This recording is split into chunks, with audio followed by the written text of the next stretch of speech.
Welcome everyone to April the 22nd. As you all know already, this is the 77th anniversary of the first usage of the helicopter in combat and the first mass production for the wider audience of the helicopter. Very fitting day, as you can see, for this anniversary, because this is also the day where we have gotten on the PTR the third chapter of the new Covenant storyline, which is the chapter, coincidentally, that allows you to fly in Shadowlands. Of course, you can't fly in the Mo, you can't fly in Korthia, those are still limited to just normal ground mounts. You will be able to fly in the rest of the continent of Shadowlands. Now, aside of this tiny little bit of news regarding flying, which was already known, it was already pointed out that you would have been able to fly in Shadowlands, we have some more interesting additions. As you might remember last week, around the same time actually, the start of last reset, the PTR came out and we started getting the first bit of news regarding the added legendaries. The legendaries that Blizzard planned to add with a Covenant flavor for each of the classes, as well as the continued balance tuning that is planned to go through in 9.1. Now, we have gotten the addition of some pretty sick legendaries. So we're going to go over what is new for now, which has gotten all of its new Covenant-themed Legendaries today. Resounding Clarity is the first one for Kyrian. Echoing Reprimand now Anima charges 4 combo points. As you know, or maybe you don't know because you don't play Kyrian Rogue, an Anima charge is counting as 7 combo points, and when you use Echoing Reprimand, you gain an Anima charge. So basically, instead of consuming 1 combo point, you consume 1 Anima charge combo point, which is worth 7. With this legendary, you will be able to extract 4 Anima charges instead of 1. So instead of getting 1 7 combo point finisher, you will get 4 7 combo point finishers at the price of a single combo. So you're getting an 18 combo discount extra from your legendary. Now, the only reason why this isn't particularly exciting is because there aren't too many rogues already playing Kyrian. So this is not the case of a very powerful Covenant getting a legendary themed for its already very powerful Covenant ability. This is more of the opposite. This is more of the weaker Covenant, which is trying to get a legendary to make its active ability a little bit stronger. What isn't the case is for the other 3 Covenant abilities, because Night Fae, Venthyr, and Necrolord are all pretty evenly used by the rogue specs. The first one is Night Fae, Toxic Onslaught. Your ability used from stealth while Sepsis is active is going to grant you Shadow Blades, Adrenaline Rush, or Vendetta to your target for 8 seconds. Now, Sepsis has a 90-second cooldown, which means during a fight, you're gonna get it about, on average, 4 to 5 times, which means you're getting 8 extra seconds, 4 to 5 times of your main cooldown. So 32, 40 second extra of Vendetta, 32, 40 seconds extra of Adrenaline Rush. This is likely not going to be too powerful in raid encounters because you don't have any type of resets, any type of cheeses, with Sepsis getting its cooldown reduced by 30 seconds if the target dies. But obviously, in Mythic Plus, this can have a pretty high value because you're almost always guaranteed to get this to reduce its cooldown, because as long as you use it on a normal trash mob that you know is going to die before Sepsis expires, you're going to get the 30-second cooldown cut, the reduction, meaning you're going to be able to yield more Sepsis usages, meaning this legendary will gain an extra effect, extra value. So this is certainly more Mythic Plus tuned as a Night Fae ability. What is also Mythic Plus tuned is Death Spike, the recipient of the thumbnail for this video, because it's a pretty interesting change, looks very powerful for Mythic Plus.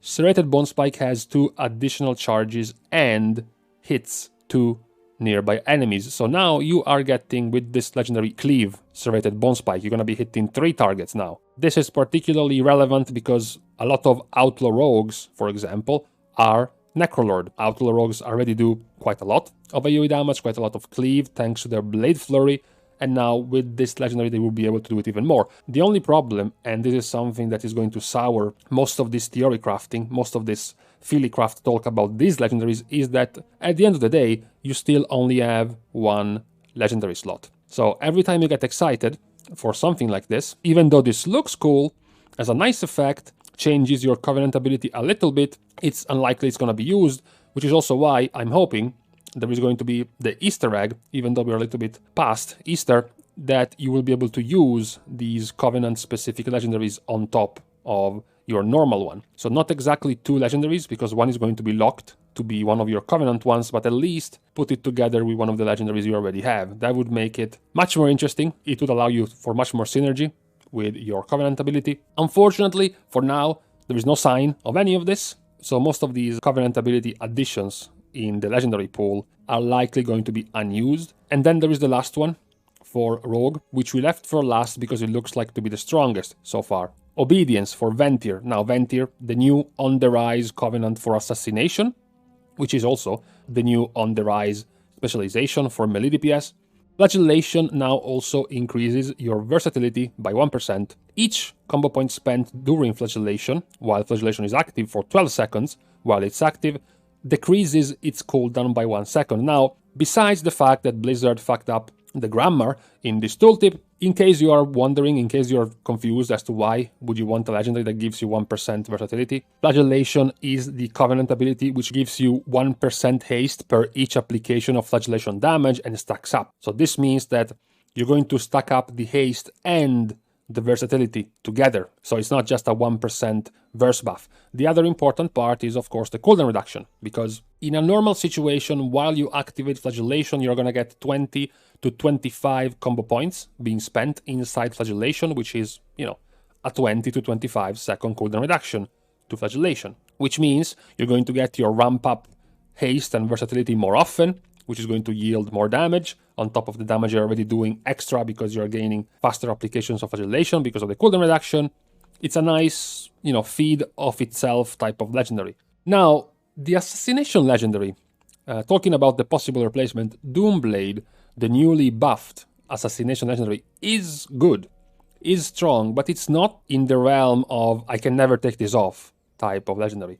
It's not Balance of All Things for Balanced Druid, it's not Disciplinary Command, or before that, Feathered Incantation for Fire Mage. It's not even Wind Speaker's Lava Resurgence for Elemental Shamans. It's a good legendary, but it has the possibility of being overtaken because it doesn't really interact with your toolkit. It doesn't really give you anything special. It literally just gives you a little bit more dot over time with your Mutilate and some Envenom damage. This legendary could overtake legitimately the Doomblade for Assassination, which is the main primary recipient for being Venthyr as a Covenant as far as rogues go. After Rogue, we also have the addition of Paladin. We have 3 different ones, and we start with the meme first, which is Nightfey Paladin, called Seasons of Plenty. Casting either Blessing of Summer or Blessing of Winter is going to grant you Solstice to you and up to 4 allies, increasing your haste by 5% and increasing the cooldown recovery by 10%. Now, besides the fact that nobody here knows what Blessing of Summer is or Blessing of Winter is, because you never saw a Nightfey Paladin, it has a decent, group-wide utility flavor. The haste, the cooldown recovery can be nice, but first of all, it would require you to go and play and be the team player. Either if you're a Prot Paladin, maybe if you're a Holy Paladin, you would want this, but again, Nightfey right now is so underwhelming for Paladin that it's unlikely that this is going to make any dent in the player base. What could change, on the other hand, is the Necrolord. This change is pretty good for Vanquisher's Hammer. Vanquisher's Hammer is very poor because it does very little. It has been buffed by also giving you 1 holy power when you use it, but in comparison to the Big Dick, Divine Toll, or Ashen Hallow, it just doesn't compare. This legendary is very powerful as far as buffing up the ability. Duty-bound Gavel, Vanquisher's Hammer now has 2 charges and empower an additional cast of Templar's Verdict or Word of Glory for Paladin, Protection, and Holy. So now, on a pretty short cooldown, you can get 2 charges of the Hammer plus 2 extra Holy Powers for free plus 2 extra casts of a 3 Holy Power ability, which means you're getting 8 free Holy Powers to spend, 6 in the terms of 2 finishers and then 2 extra free Holy Powers over, 30 seconds. It's pretty good. It is still unlikely that it's going to be used because, again, Paladin as a whole, particularly Holy and Retribution, function in burst windows. Both the healing of the Holy Paladin and the damage of the Red Paladin want to gain as much short, quick burst of damage or healing, and things like Ashen Hallow or things like Divine Toll can just do it better. While this one looks pretty nice as a buff, there is again the sour point that maybe this legendary can make Vanquisher's Hammer very good, to the point that it can contest Divine Toll and Ashen Hallow. The problem is, to do that, you need an entire legendary. So, great, now you matched with Divine Toll, except that the Paladin playing Divine Toll as an entire legendary they can use to further go ahead in terms of damage or healing or tankiness, whatever. So it's a decent change as far as Vanquisher's Hammer go, but I don't think it's gonna keep up with the other options of Paladin. Talking about the other options of Paladin, we have the Kyrian one. The other recipient of our thumbnail is going to be Divine Resonance. Every 10 seconds after casting Divine Toll, you cast it again at 60% effectiveness. This effect lasts 30 seconds, which means you get 3 extra Divine Tolls off, for a total of 180% effectiveness over the duration, which is nearly 2 entire extra Divine Tolls you cast with this legendary. What makes this even more impressive is the fact that Paladins, for example, are playing with Ringing Clarity when you're playing Kyrian. Divine Toll has a 64% at rank 6, chance to cast up to 3 extra times on the main target. And this would function with Legendary. Your Legendary would get to cast it 3 extra times, and each time you're also going to get a 64% chance to triple cast it on the main target. It's a lot. It seems very powerful. It also seems very powerful because, of course, Kyrian is already very widely played on both Retribution and Holy Paladin, more than Protection. So it will be interesting to see just how powerful this is going to be. It is very likely that it's going to be tuned a little bit more because it does seem very strong right now, particularly with the synergy of the Conduit if they allow it to work. The last of the legendaries is the first addition to Shaman. The first addition to Shaman, very interesting because it's Necrolord. Necrolord being the more popular pick for both Elemental and Restoration. Splintered Elements. Each additional lava burst generated by Primordial Wave increases your haste by 5% for 10 seconds. So we only had the addition of the Lava Burst generated by Primordial Wave for Elemental and the Lightning Bolt generated for Enhancement. We don't know what it's gonna be for Restoration. Maybe the extra Healing Wave being cast on all the targets affected by Riptide. Either way, it is likely for Enhancement and Elemental that this is not too powerful, because you have to spread your Flame Shock to 3-4 targets, and it doesn't happen often that you can do this in several fights. Even in Mythic Plus, very often, you just don't even bother spreading Flame Shock because you have to do more effective AoE, like Chain Lightning, like Earthquake. For Restoration, though, this can be interesting. You can pretty easily, without, of course, the Legendary, the Riptide Legendary, get 4, maybe even 5 Riptides out at the same time. And if this works, the way it sounds like it works for Restoration as well, you can get 5 times 5% haste, so you can get 25% haste for 10 seconds every time you get to cast Primordial Wave, which is also very interesting because Shamans also have access, of course, to Tumbling Waves, the Conduit, which gives you the chance to reset the cooldown of Primordial Wave, so you can cast it more often. We are already at rank 6 right now. In 9.1, you will be able to get all the way up to, at the very least, rank 8, which is a 31% chance to not put Primordial Wave on cooldown. So this legendary would be gaining exponential value the more you get to cast Primordial Waves. So it's a pretty interesting one. This was the last of the added legendary. We do have a rework legendary for Druid. The Kyrian Covenant for Druid has gotten its legendary changed. Previously, the addition was just that Kindred Affinity was going to give you 50% more benefits from your empowerment. Now it's got them fleshed out a little bit more, based on the Covenant of the partner. So not the role, like the Affinity previously did, like damage, healing, and tanking, giving you different bonuses when you bind with them. Now it's the Covenant. So if you bind with a Kyrian, you gain Mastery. If you bind with a Night Fae, you gain Crit. If you bind with a Venthyr, you gain Haste, and with a Necrolord, you gain Versatility. While your bond is empowered, so while you use your 1-minute cooldown to empower the bond, the affinity is doubled. So 10% Mastery, Crit, Haste, or Versatility. This seems, first of all, a little bit skewed, because Versatility has a much higher value than this other stats, particularly something like Mastery. You want 10% Versatility, which is 10% more damage, or 10% more Mastery. Very unlikely for many specs, 10% Mastery will translate to 10% more damage, and also similarly to Crit, because the higher you get in Crit, the closer you get to 50%, and then past it, you get diminishing returns on Crit. The same goes for Haste, because you get past your GCD cap and past the fastest you can cast already, whereas Verse is just flat damage, so it's probably going to be tuned a little bit differently in terms of values of the secondary stats, but either way, it seems pretty solid.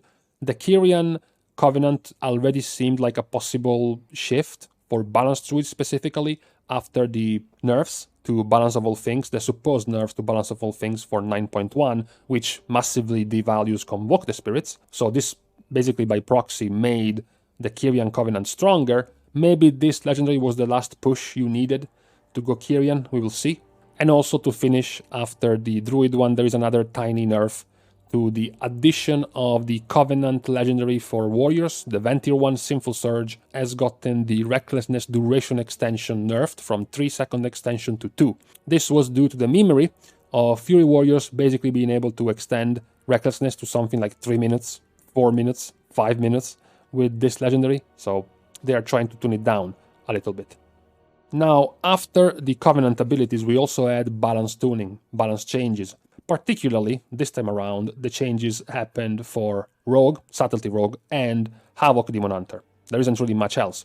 The particular change to Havoc Demon Hunter is to its single target damage, because both Chaos Strike and Demon's Bite were buffed. Chaos Strike from 38.5 and 60.5 to 44.3 and 69.6. So roughly a 15% damage gain. The other part of the buff was to Demon's Bite, which went from 49.8% of your attack power to 57.2, which is also getting close to 20% damage buff. Now, these two abilities combined are roughly 15% of your damage, so this is close to like a 3% single target damage buff, something like that. The price to pay, though, the price to pay is to get Unbound Chaos nerfed. Unbound Chaos is currently increasing the damage of your next Fel Rush after you activate Immolation Aura by 600%, and now it is nerfed to 500%. This is a little bit more annoying because Unbound Chaos is the 2-go talent in pretty much every scenario. Havoc Demon Hunters, so even though it's a talent nerf, it might as well be a core spell nerf because everyone uses this, which is, I guess, kind of the problem. Everyone is using this, so Blizzard is trying to tune it down to give you a little bit more variety. Of course, the main answer of players is going to be, why didn't you just buff the other two options rather than nerfing this one? I don't know, don't ask me. Subtlety Rogue has also gotten a little bit of love, just tiny. Backstab was buffed. The base attack power of Backstab went from 41.1% attack power to 49.3%, so it is also a 20% damage increase. Now, it's less exciting than it looks like, 20% damage, when Backstab is doing barely 6% of your total damage done. So this is barely an overall 1% damage buff for Subtlety, and mostly just in single target. In AoE, there has been a change to Black Powder. Black Powder now doesn't give you 50% additional damage as Shadow when you hit a target affected by Find Weakness with Black Powder, but it does increase the finisher damage from 6% scaling attack power to 8%. So at 5 combo points, instead of doing 30% of your attack power, you are doing 40% of your attack power, which is technically, almost a 35% damage increase on the ability, at the cost, of course, of nerfing the extra shadow damage passive. The other buff to the AoE part of Subtlety was to Shuriken Storm. Shuriken Storm is now getting a base 15% extra crit chance.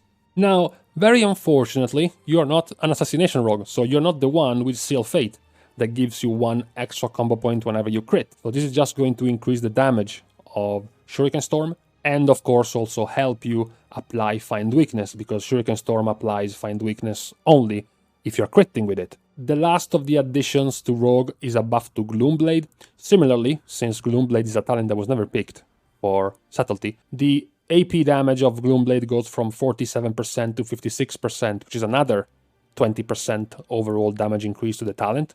The last of the changes regarding to balance tuning are for the Sylvanas bow for hunters. Previously, what you gained with this very special bow was a replacement. Your kill shot as a hunter was getting replaced by Wailing Arrow.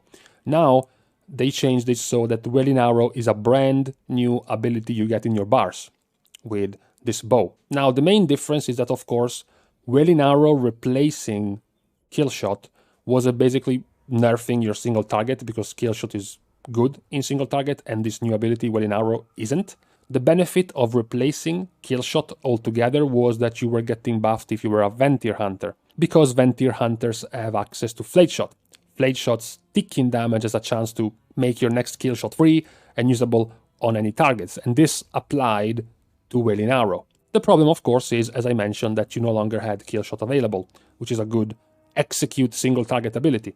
With this change, You are losing the synergy with Flayed Shot if you're a Venthyr Hunter, but now you still have access to both abilities. Your Kill Shot on one side and the Wailing Arrow new ability on the other. Now these were all the changes added in this new build, 38394 of the 9.1's PTR version. Now, there is a couple more things we will check out tomorrow, from the flying itself, the new Covenant quest chain, and a few other things, but for now we can stop here. There are quite a few legendaries still missing that we have to wait for Blizzard to implement. I'm sure the balance tuning will also continue going on for weeks and weeks and weeks. Thank you for watching. Be free to subscribe to this channel. If you're not subscribing to the channel, then I hope you get to play Survival Hunter in 9.1. See you guys soon, and in the meantime, I just realized we still know nothing about next season's Mythic Plus affix. Hello? Blizzard?